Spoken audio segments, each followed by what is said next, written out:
Halo semuanya, jumpa lagi bersama saya dalam rubrik Legal Journal. Kali ini saya akan mencoba untuk menjawab secara cepat beberapa pertanyaan yang memang mudah dan jawabannya itu tidak perlu penjelasan yang cukup panjang. Nah, kali ini saya menjawab pertanyaan dari Ibu Yusniawati yang bertanya apakah somasi dapat diberikan kepada pihak pemerintah. Nah, jawabannya adalah somasi itu dapat diberikan kepada siapa saja, termasuk kepada pemerintah. Bahkan pemerintah pun dapat kita gugat, masyarakat dapat menggugat pemerintah secara perdata apabila memang pemerintah tidak dapat menangani permasalahannya itu dengan baik. Contohnya adalah apabila, ini contoh ya, masalah yang paling dekat dengan kita pada saat ini adalah COVID-19.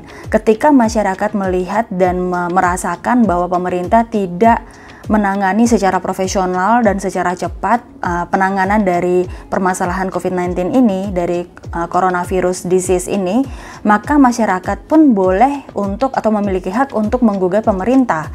Dalam hal ini kita akan meminta untuk pemerintah bertanggung jawab dan melakukan tugasnya sesuai dengan yang berlaku, undang-undang yang berlaku.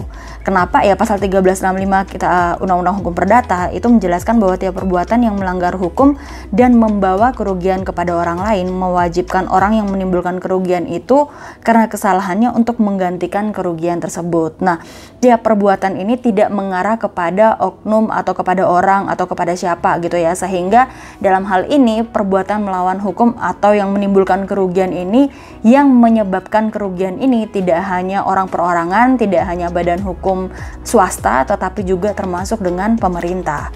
Maka saya bisa katakan kepada Ibu Yusniawati bahwa bukan hanya somasi yang bisa kita berikan kepada pemerintah, tapi bahkan kita juga bisa menggugat secara perdata perbuatan dari pemerintah yang memang kita duga telah melakukan perbuatan melawan hukum dan menimbulkan kerugian yang kita alami secara pribadi atau yang masyarakat alami, dan itu memang terbukti dengan data ya. Jadi kita, sekali lagi saya bicara tentang data.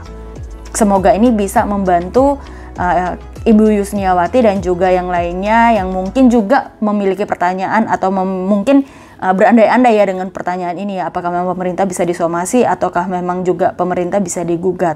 Semoga ini bermanfaat buat kalian semua.